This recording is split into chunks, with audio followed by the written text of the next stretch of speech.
कलयुग के इस समय में हम सभी अपने जीवन में आने वाले विभिन्न उतार चढ़ावों का सामना करते हैं, लेकिन कभी कभी स्थिति इतनी गंभीर हो जाती है कि कोई समाधान नजर नहीं आता है।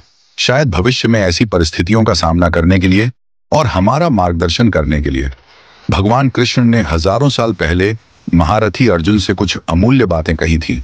सौभाग्य से हम आज भी उन बातों को समझ सकते हैं, हम उस ज्ञान को पढ़ सकते हैं। ज्ञान की वह शिक्षा आज भी गीता जैसे पवित्र ग्रंथ में संग्रहित है। आइए इस लेख के माध्यम से आज हम उस पवित्र ग्रंथ और उसमें छिपे ज्ञान के बारे में कुछ रोचक और अमूल्य बातें जानते हैं। गीता महाभारत में श्लोकों छंद का सबसे महत्वपूर्ण संग्रह है। गीता श्री कृष्ण द्वारा अर्जुन को दी गई शिक्षाओं का एक संग्रह है, जिसमें भगवान कृष्ण अर्जुन को युद्ध और जीवन का अर्थ बताते हैं।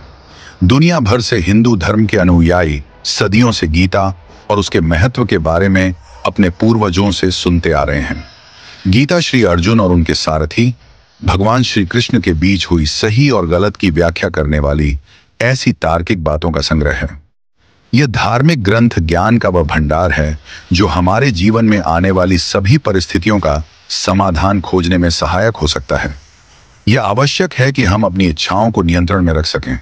गीता यह भी सिखाती है कि मृत्यु का भय व्यर्थ है, क्योंकि मृत्यु हमारे शरीर में विराजमान आत्मा को कभी नहीं मार सकती। मृत्यु केवल मांसपेशियों से बने शरीर का अंत है। कर्म करना सबसे महत्वपूर्ण बात है और व्यक्ति को पूरी निष्ठा और विश्वास के साथ कार्य करना चाहिए, जबकि काम करते समय परिणाम का भय और फल की उम्मीद करना बेकार है। गीता के अनुसार ईश्वर हर क्षण हमारे साथ है और कण कण में विद्यमान है। अपने मन में दूसरों के लिए बुरे भाव या बुरे विचार रखना ही हमारे अपने विनाश का कारण है। इसलिए इन बुरे विचारों को अपने मन से दूर रखना चाहिए।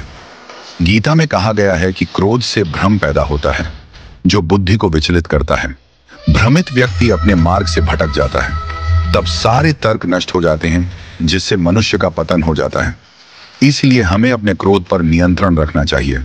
भगवान श्री कृष्ण कहते हैं कि आत्मनिरीक्षण से स्वयं को जानो, क्योंकि जब आप स्वयं को पहचानेंगे तभी आप अपनी क्षमता का आकलन कर पाएंगे। ज्ञान रूपी तलवार से अज्ञान का नाश करना चाहिए। जब कोई व्यक्ति अपनी क्षमता का आकलन करता है तभी उसका उद्धार हो पाता है।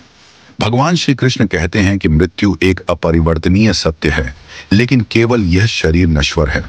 आत्मा अजर अमर है। आत्मा को कोई काट नहीं सकता, अग्नि जला नहीं सकती और जल उसे गीला नहीं कर सकता। जिस प्रकार से पुराने वस्त्र बदलकर नए वस्त्र धारण किए जाते हैं, उसी प्रकार आत्मा एक शरीर का त्याग करके दूसरे जीव में प्रवेश करती है। लेकिन मनुष्य उसे स्त्री में, घर में और बाहरी सुखों में ढूंढ रहा है। मनुष्य इंद्रियों के अधीन है, इसलिए जीवन में विकार और परेशानियां आती हैं। जुआ, मद्यपान, परस्त्री गमन, अनैतिक संबंध, हिंसा, असत्य, मद, आसक्ति और निर्दयता, इन सब में कलयुग का वास है। इसलिए इसका दूसरा नाम घोर कलयुग है। मनुष्य को हमेशा अपने मन और बुद्धि पर भरोसा नहीं करना चाहिए, क्योंकि वे मनुष्य को बार बार धोखा देते हैं। स्वयं को निर्दोष मानना बहुत बड़ा पाप सिद्ध होता है।